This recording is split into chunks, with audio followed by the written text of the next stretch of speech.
नमस्कार दोस्तों एंड जय हिंद और हैप्पी मकर संक्रांति आपको एडवांस में। ठीक है, कल भी मुलाकात कर लेंगे, लेकिन आज के लिए एडवांस में बोल रहा हूँ मैं। बिल्कुल पतंग उड़ाइए, मिठाइयाँ खाइए, तिल के लड्डू खाइए और हमारी वीडियोस को जैसा प्यार दे रहे हो वैसा ही प्यार देते जाइए। और बिल्कुल वीडियोस के जो शेयर हैं, लाइक्स हैं, बिल्कुल बढ़ रहे हैं और ये सब आपका ही प्यार है।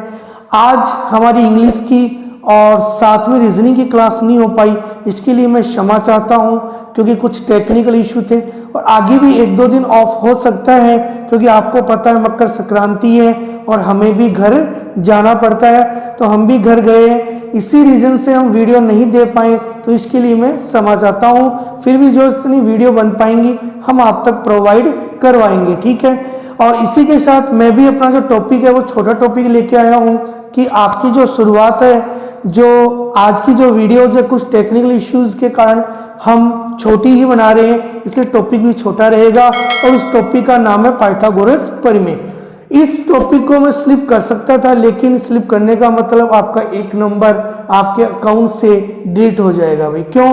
क्योंकि डायरेक्ट रूप से कभी क्वेश्चंस नहीं मिलेगा, लेकिन इनडायरेक्ट रूप से हर साल हर साल हर एग्जाम में एक क्वेश्चन इनडायरेक्ट रूप से जरूर मिलता है भाई। ठीक, डायरेक्ट रूप से नहीं मिलेगा, लेकिन फिर भी हम 1-2 क्वेश्चंस की बात करके और इस टॉपिक को आगे बढ़ाएंगे। इस टॉपिक का नाम है पाइथागोरस प्रमेय।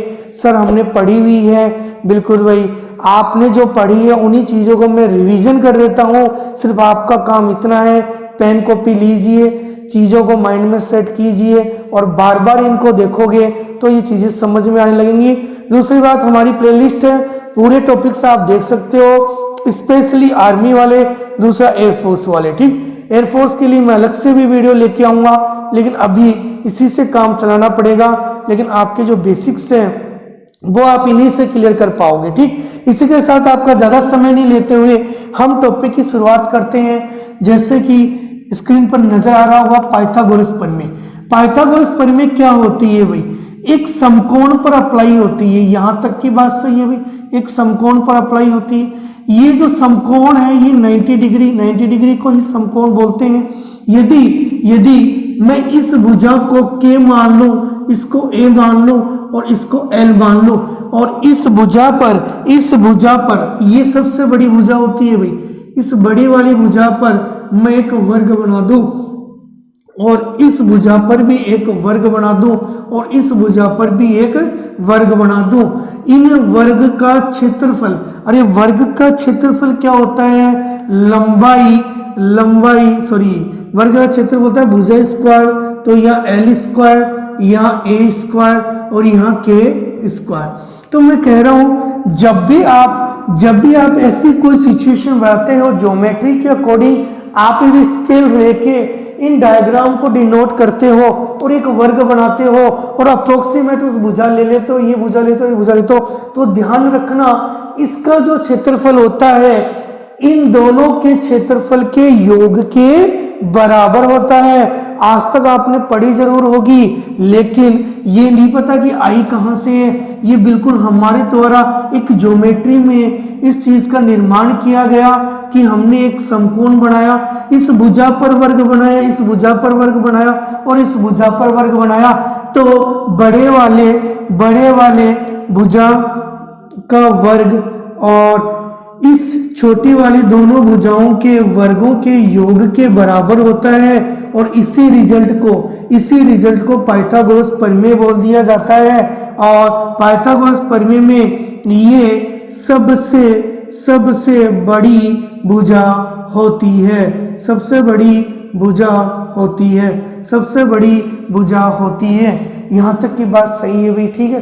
बिल्कुल गुरुजी, इतनी चीजें हमें तो पता है, बिल्कुल आपको तो पता है, लेकिन मेरा काम एक चीज बताना है आपको कि आने वाले जो टॉपिक्स हैं उनमें आपको प्रॉब्लम क्रिएट नहीं हो भाई, ठीक है।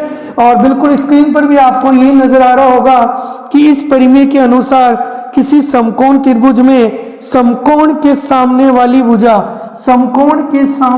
भुजा पर बना वर्ग का क्षेत्रफल शेष दोनों भुजाओं पर बने वर्ग के क्षेत्रफल के बराबर होता है। यहां तक की बात आपको अच्छे से समझ में आ गई होगी, साथ में नोट भी कर लीजिए दोस्त, बिल्कुल नोट कर लीजिए भाई। देखिए अब मैं इतना समय तो नहीं लूंगा कि इसके अकॉर्डिंग मैं चीजें आपको कुछ सेट करके बताऊं, लेकिन इतना बता दूंगा कि इनके कुछ पेयर होते हैं जो कि हमारे काम के हैं भाई, ठीक है। वो काम के पेयर्स मैं एक एक आपको यहाँ समझाता जाता हूँ और आप समझते जाना भाई, ठीक है। वो कौन से पेयर हैं, मैं एक पेयर को समझा देता हूँ, बाकी पेयर आपको याद रखने हैं वर्बली माइंडली, दोनों चीजों से उनके लिए तैयार रहना है भैया आपको। और तैयार किस तरीके से रहना है वो देखिए, मैं कह रहा हूं कि ये आपका एक समकोण है, इस समकोण में मैं कह रहा हूं 3 4 5 का एक पेयर होता है, 3 4 और 5 का एक पेयर होता है।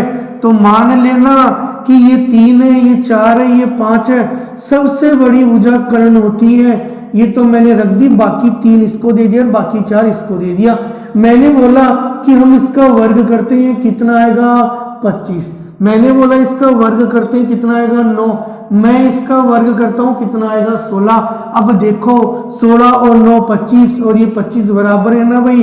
इसीलिए मैंने कुछ पेयरों के पेयर आपके लिए तैयार किए हैं, वो सीट आपको अपनी कॉपी में नोट करके रखनी है और आने वाले समय में उनको रिमाइंड करना है। जितना आप रिमाइंड करोगे उतनी ही चीजें आपको समझ में आने लग जाएंगी। तो जैसा कि स्क्रीन पर आपको नजर आ रहा है, मैं एक पेयर बोल देता हूं, 3 4 5 भाई। आगे मैंने बोला पेयर नंबर 1, पेयर नंबर 1 का मतलब इनके दुगने भी सत्य हैं भाई। दुगने मतलब 3 दूनी 6, 4 दूनी 8, 5 दूनी 10। इनके तुगने 3 गुणे 3 तिया 9, 4 तिये 12 और 5 तिये 15।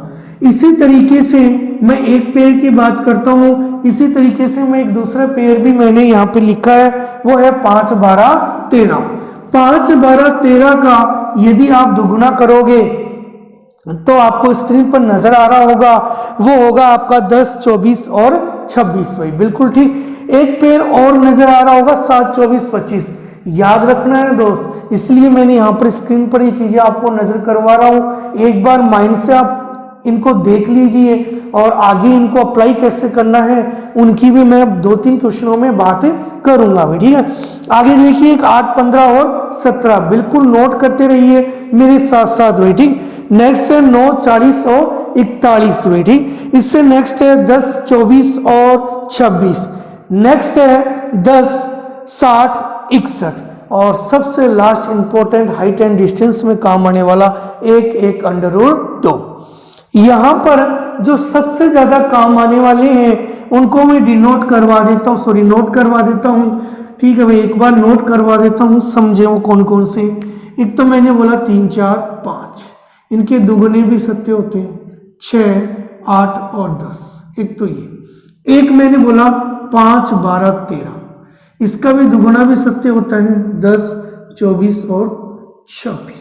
एक मैंने बोला 7 24 और 25, मैंने बोला इसका दुगुना भी सत्य होता है, 14 48 और 50। एक ये 3 पेड़ तो माइंड में रखने भाई, ठीक। इसके अलावा एक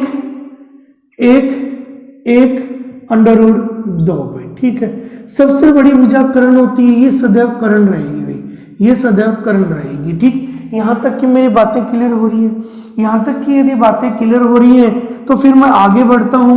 इन चीजों को आपको ज्यादा देखना भाई। मैंने ये बोला कि इसके द्विगुणे सत्य हैं, तो जैसे अब मैं इसका 11 गुणा करूं तो ये भी सत्य है, 33 44 55। ये सब क्वेश्चन की लैंग्वेज में आपको नजर आ जाएंगे और बिना पेन कॉपी आप टाइम गवाए हुए यदि ये चीजें आपको ध्यान है तो बड़ी जल्दी अटेम्प्ट कर लोगे। मैं कह रहा हूँ पूरा मेंसुरेशन में यदि आपको ये चीजें ध्यान है तो मेरे आर्मी वाले भाइयों और एयरफोर्स वाले भाइयों दोनों के लिए ये चीजें बिल्कुल नॉर्मल क्वेश्चंस, मतलब नॉर्मल बोल सकते हैं, आपके टाइम बचा देंगे, ठीक। उन टाइम को बचाने के लिए ये छोटा टॉपिक पढ़ना जरूरी है भाई, ठीक है। बिल्कुल बात सही। कैसे क्वेश्चंस आते हैं, मैं बिल्कुल 2 क्वेश्चनों के साथ आपकी उनकी शुरुआत करना चाह रहा हूं और वो 2 क्वेश्चन क्या है वो देखिए। पहला क्वेश्चन देखिए भाई, देखिए एक सीढ़ी किसी दीवार पर इस प्रकार टिकी हुई है कि इसका निचला सिरा दीवार से 7 मीटर की, अरे टिकी हुई ऐसे तो टिकती है, ये आपकी सीढ़ी है भाई, ये आपकी सीढ़ी है और ये दीवार से 7 मीटर की दूरी पर है, 7 मीटर की दूरी पर है और इसका ऊपरी सिरा भूमि से 24 मीटर की ऊंचाई पर है। आपको जैसे इन चीजों को आपने देखा तो आपके माइंड में एक इमेज बनी कि 7, 24, 25 तो एक पेड़ होता है, 7, 24, 25 तो एक पेड़ होता है, तो आपने बोला कि सीढ़ी की लंबाई कितनी है, 25 मीटर। मेरी बात समझ गए? क्वेश्चन लिखते लिखते आपका आंसर आ जाएगा। लेकिन यदि यहीं पर हम निकालने बैठ गए कि 7 का वर्ग 7 और 7 49 और फिर इसका भी वर्ग करोगे, जोड़ोगे, अंडर रूट्स करोगे, तो शायद समय आपको ज्यादा लगेगा। मुझे ये चीजें नहीं समझानी है आपको, मुझे ये चीज डाइवर्ट करनी है आपके दिमाग में भाई, ठीक है। यहाँ तक मेरी बात समझ में आई दोस्त? बिल्कुल मेरी सारी बातें आपको समझ में आती है, बस आप देखते नहीं हो, ये दिक्कत हो जाती है बेटी। बिल्कुल कंटिन्यूस वीडियो को देखिए, बिल्कुल एग्जाम में बेनिफिट्स मिलेगा आपको बेटी। नेक्स्ट देखिए, 55 मीटर लंबी क्या है भाई?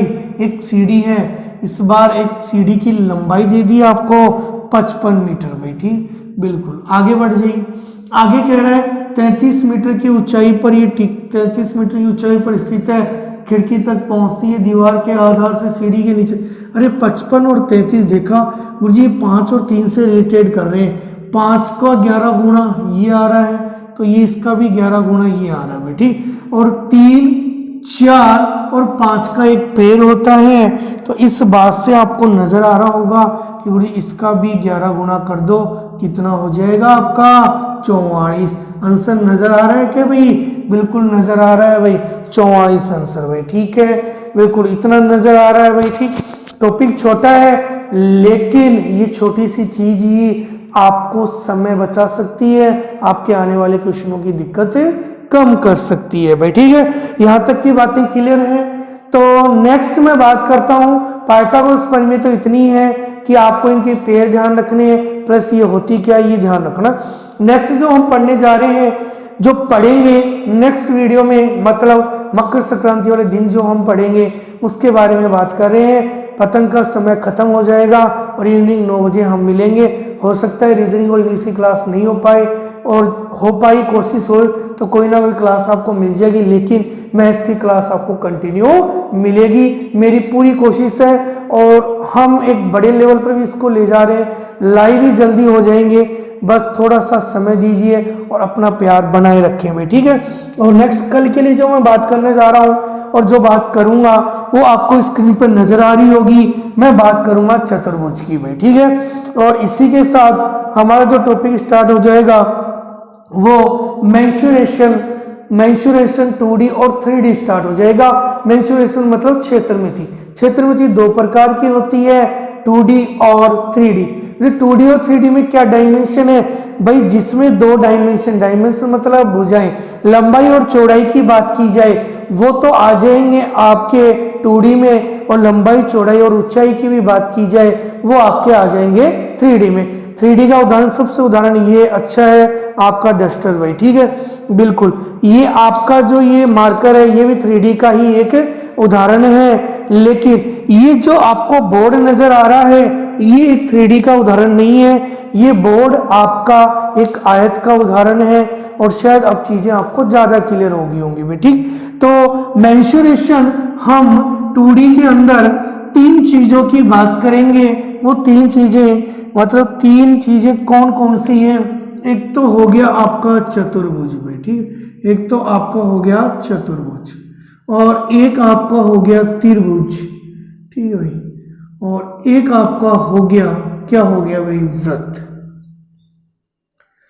सबसे पहले हम बात करेंगे चतुर्भुज की, और आज मैं इसी के बारे में बोलने जा रहा हूं। आप हेडिंग लगा लीजिए चतुर्भुज। और चतुर्भुज कितने प्रकार के होते हैं? 5 प्रकार के। हिंदी वर्जन, इंग्लिश वर्जन दोनों ध्यान रखने। पहला नजर आ रहा होगा आयत, लंबाई और चौड़ाई जिनकी आमने सामने की भुजा बराबर हो। वर्ग जिनकी चारों भुजा बराबर हो।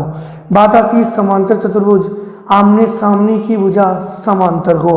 बात आती है समलंब चतुर्भुज, कोई एक पेयर, कोई एक जोड़ा समांतर हो। और आती है पांचवा सम चतुर्भुज, जिसकी चारों भुजाएं तो बराबर होती है लेकिन इसके कोण 90 डिग्री नहीं होते। तो इनकी बात हम मकर संक्रांति रात 9 बजे करेंगे। और जब के लिए आपको जय हिंद भाई, और फिर से अगेन हैप्पी मकर संक्रांति। अपनी फैमिली के साथ अच्छे से मनाएं। और कोचिंग्स की छुट्टियां हैं मुझे पता है, तो बिल्कुल आप प्लेलिस्ट में जाइए और सभी वीडियोस को देखिए। और इन 2-3 दिन के अंदर यदि आप काम कर दोगे ये, तो बिल्कुल आपको सारी चीज़ें, मतलब आपके लिए ये मैथ्स का जो बेसिक मेथड्स हैं वो सभी क्लियर हो जाएंगे। प्लस आर्मी वालों को तो बिल्कुल टेंशन नहीं लेना, बिल्कुल सेपरेट बैच जो कि कोई नहीं बनाता, मैंने बनाया है और वहाँ डाला है। और साथ में मैराथन क्लासें भी चालू होंगी, लेकिन अभी लॉकडाउन का समय है, चीज़ें धीरे धीरे पढ़ते रहो। टाइम जैसे नज़दीक आएगा सभी चीज़ें आपको मिलती रहेंगी भाई, ठीक है। और आज के लिए जय हिंद भाई।